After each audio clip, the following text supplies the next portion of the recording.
Hello and welcome back to Cuphead. In the last episode, we finished off all the Inkwell Isle 2 bosses, and today we'll be beginning our adventures in Inkwell Isle 3, which is without a doubt the hardest Inkwell Isle in the entire game. So, a lot of tough times ahead, but a lot of fun times too. And we're going to start off with this boss battle. You didn't think we were going to have a nice easy transition into a nice easy introduction to Inkwell Isle 3 after the difficulty that was the dragon boss, did you? Yeah, no. We're going to do Rumor, Honeybottoms, and Honeycomb Herald, but first, we're going to make a slight adjustment to our setup. So first things first, we want to switch out the Chaser for the Spread Shot. We want to keep the Super Art 1, and then for our Charm, we are going to have the Automatic Parry just to be on the safe side. Let's go.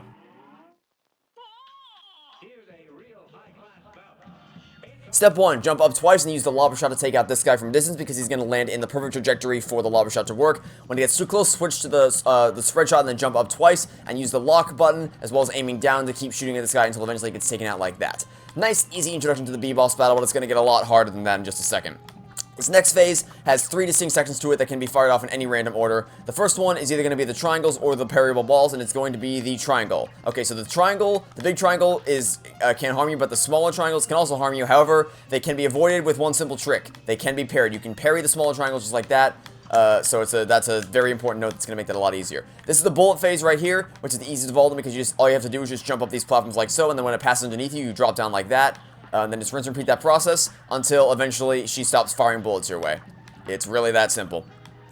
I don't know why I thought I could duck underneath that. I don't know why I thought that was going to work. But anyway, final phase of Second 2, or final section of Phase 2, I guess I should say, is the parryable balls, which I actually don't recommend trying to parry them because if you even miss a single parry, you're going to take damage, which is more... It can hurt you more than it can help you because, yes, you'll be able to build up your super meter, but for one, our super meter is already built up. And also, you'll probably take more damage from missing parries than you will than you will gain super meters because we already the automatic parry only works once. Now switch to the lobber shot and then wait for her face to turn that direction, and then whatever direction she's facing with her eyes, go the opposite way, and then once she's done her saw attack, immediately use the super meter to hopefully finish her off. If it doesn't finish her off, then that's fine because a few more lobber shots by jumping up, just jump up the side like this, and then a few more lobber shots will be able to finish her off, unless she does another saw attack. But again, that's easy because you can just go the opposite direction as to where her eyes are looking, and keep the lobber shots going until you take her out. That final phase is probably going to be the thing that trips you up the most because it's the hands can be a little bit of a pain, but so long as you do enough damage quickly, which obviously we did not do enough damage quickly to do it in a reasonable amount of time, but if you use a super right out of the gate and you keep the lobber shots going, you should be able to take her out relatively easily. Well, okay, relatively easily, I say. I mean, it's still a really hard boss, but you shouldn't have too big of a problem if you just follow the strategies that I implemented right there. Anyway, that's the B-boss taken out. I have some great news, though. The next boss battle, way easier than that one. Way easier than Rumor Honeybottoms. Like, infinitely easier. So, you'll get a nice little break after that one. So we're going to head down to the beach area right over here, and then tackle this boss battle in the ship. And what we're going to need to do is we are going to equip the charge shot, and we don't really need much else. I mean, we can equip the Chaser just in case, but we don't really need to. And I do recommend you keep automatic parry on just to be on the safe side. Also, make sure you have Super Art 1 enabled. Anyway, let's go tackle Captain Brinybeard in Shootin' and Lootin'.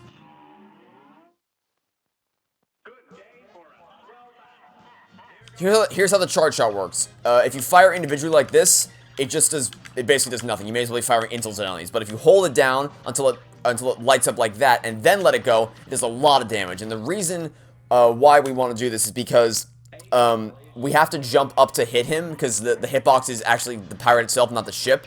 And since you have to jump up to hit him anyway, you may as well charge up a shot since that does a lot of damage, and you can't constantly do damage, so you may as well use the charge shot anyway, like that. Also, the barrel is going to be a pain, so you want to try to bait it. Basically, whenever you pass underneath the barrel, it will automatically come crashing down to the ground. So you want to try to trigger it as early as possible so that you don't have to worry about it sneaking up on you later. So you can control it by just basically walking underneath it at any opportunity, and that will automatically cause it to crash to the ground. Oh, one more thing about the charge shot. It doesn't actually fire a projectile your way. It basically just creates an aura of damage around you. So that's something to keep in mind. You basically have to be right on top of the pirate to do damage. Okay, when you see the shark in the background, head to the right-hand side of the screen, jump over a cannonball if it's about to come out, and just hide on the right-hand side of the screen, because if you're on the left, you'll get hit by the shark, but if you're on the right-hand side, you'll be completely safe from the shark, and you won't have to worry about it at all. Just keep firing shots. It may seem slow, but I promise you, we are doing damage to him. The more things that start happening on the screen, the further on in the battle we go. Okay, so now what you want to do is just keep jumping up and over the orange balls as they come your way, and just keep jumping up as you fire the charge shot. Trigger the barrel early, then when he closes his mouth, crouch underneath the laser beam, then immediately equip your super to finish him off, just like so. And if that doesn't finish him off, no worries, because one more charge shot should do the trick. If not one, then two. Yeah. It usually doesn't take a whole lot more shots after that initial supercharge in order to finish him off. So yeah, I hope that wasn't too fast. I did explain things pretty quickly there, but basically when you see his mouth close is when you want to immediately crouch underneath crouch down so you don't get hit by the beam. Also make sure you trigger the barrel early so that the barrel doesn't accidentally stomp on you while you're underneath the laser beam. And then once that's done, just keep firing charge shots after your super meter attack, and also jump. You want to fire as you jump so that you can jump over the orange balls and deal damage in the same attack. So yeah, that boss battle much easier than the freaking the other ones, the last two we did. All right, next up we're gonna do a run and gun level. This one is called Perilous Piers, and as usual, we're going to have the chaser shot equipped. In fact, I would say that you absolutely have to have this equipped. Believe it or not, this level can be done with a P rank, but it is not fun. And we're not doing P ranks. We're gonna do this the regular way with the chaser shot, and if you want to have a spread shot in your back pocket, you can as well. I recommend it. I also recommend that you use the automatic parry, because it's going to make something a little bit later much easier. Now then, let's do Perilous Piers. Alright, so, as usual, you want to hold out the chaser shot like this. If you occasionally get close enough to something where you can safely use the spread shot, then by all means go right ahead. But the more consistent thing is just use the chaser shot, because like I said, most of these enemies go down in a single hit, so they're most effectively dealt with the chaser shot. But some things like this, like these little launchers, will of course be better taken out with a spread shot. Now when you get down here, you want to jump and dash on top of this crab, then jump and dash over it. Jump and dash on top of this crab. This is gonna be tough. Use the chaser shot. Oh, this is bad. This is bad. This is bad. That was almost really bad. You want to jump and dash on top of this crab, jump and dash onto the other crab as you grab the coin to kill two birds with one stone, and then crouch underneath this fish. Jump over to this box, and then just keep jumping and dashing your way past this thing.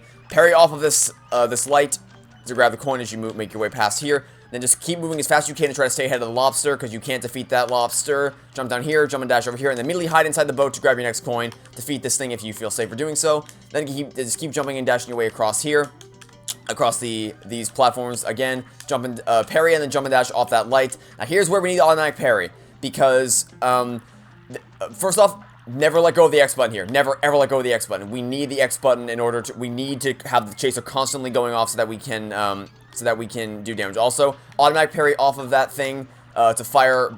Basically, just automatic parry whenever there's a rock in the way, because the reason why we want this is that we can very easily just immediately jump and then fire a rock off, or sorry, fire a cannonball to destroy any of the rocks in our path. So hold on the X button to use the chaser shot, then automatic parry whenever there's a rock in the way to hit that switch and cause a cannonball to be fired away and destroy all the rocks, and then you'll be able to safely make your way to the end.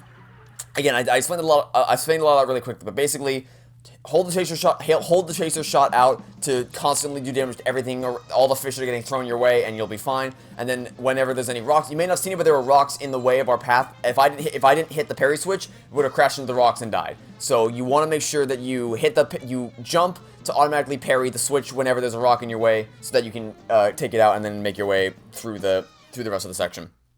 And yeah, believe it or not, that is possible to P rank. And if you don't know what P ranking is, it's the pacifist rank, which means that you basically complete the running levels without killing any enemies, which for that level is a real pain in the butt. I've done it before, but it was not fun. Anyway, we're going to take a little brief detour right here and complete Mausoleum number 3. Actually, no, we're going to save that for later. We're going to save that for last, because we're going to come back this way at the end of the video. So we're gonna go here first and collect a hidden coin hidden behind this little building behind the shop. And that is our second to last hidden coin in the entire game. So there's only one more hidden coin left to find, and I should have pointed out where it is in a couple episodes. But for now, we're going to go into our equip menu and, of course, equip the coffee meter, because this is another plane battle. So, of course, the only thing that's going to be helpful to us in terms of charms is the coffee meter. And that's all you need to change here, so let's go ahead and tackle, Cala Maria in High Seas Hijinks. This one's a doozy.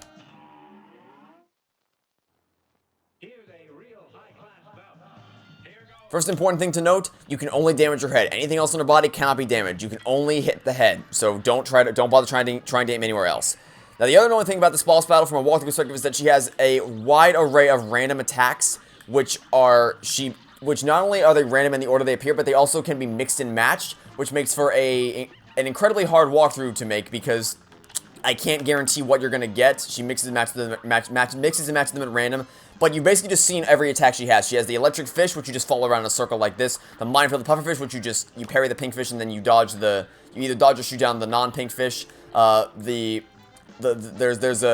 swordsman, you just kind of bait towards the middle, then dash up and around like this. The jet stream of the water jet stream from below, you shrink as you approach the water, so you can immediately go through it without getting pushed up or down, or I mean without getting pushed up. And that's really all there is to it. It's just dodging small projectiles. So it's pretty simple. At this point, if you made it to this point in the game, that should be trivial to you. So you shouldn't have to worry about that. Again, we're going to save. Okay, important here. Shake the left control stick as fast as you possibly can once you get frozen by that.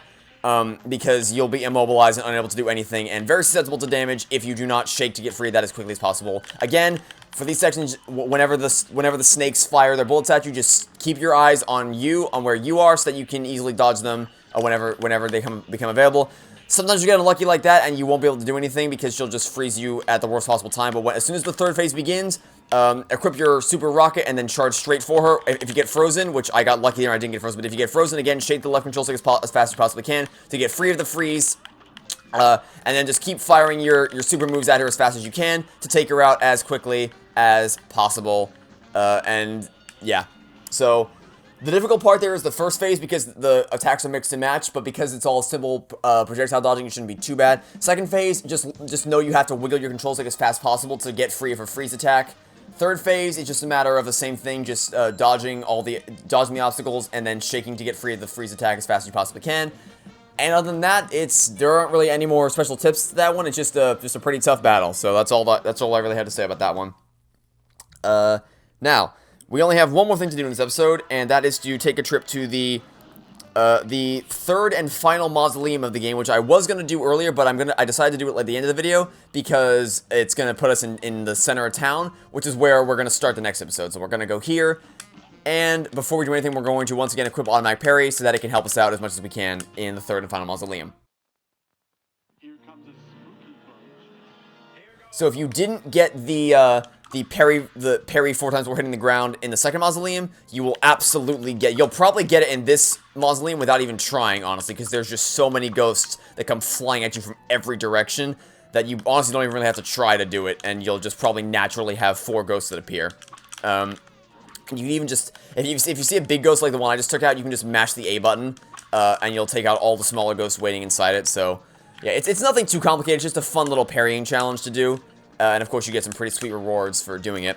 Although something worth noting is that you know how we've only used invincibility once so far in this game. Well, the next super art we're gonna get for completing this mausoleum is the same thing. We're only gonna use it once in the entire game, but it's incredibly useful for the time in which we do use it, because our other super arts aren't gonna be that much use in comparison to it. So definitely want to make sure you do the mausoleums. Don't skip the mausoleums. Definitely don't want to do that. Anyway, thank goodness you came by. Those lousy ghosts had me but good that time. Here's the last magical super art I was able to find for you. Well, time for me to take a powder. Good luck.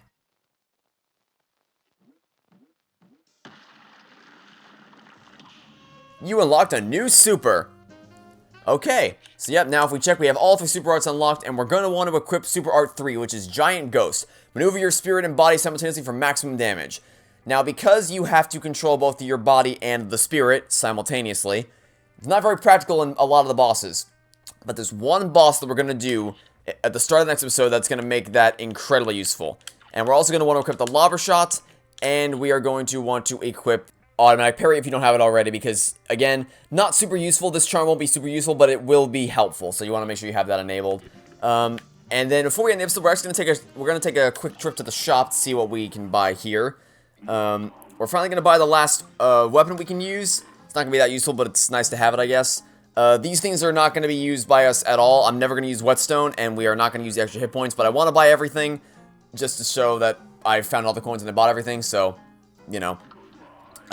We will be buying everything, even though we aren't going to actually use anything else that we're going to unlock from here until the end of the game. But yep, there we go. So that's the first half of Inkwell Isle 3 taken out. Next time we're going to start our adventures by doing this boss right here. So that'll be it for now. Thanks for watching. Stay tuned for next time, and hope to catch you all tomorrow for some more Cuphead. Goodbye.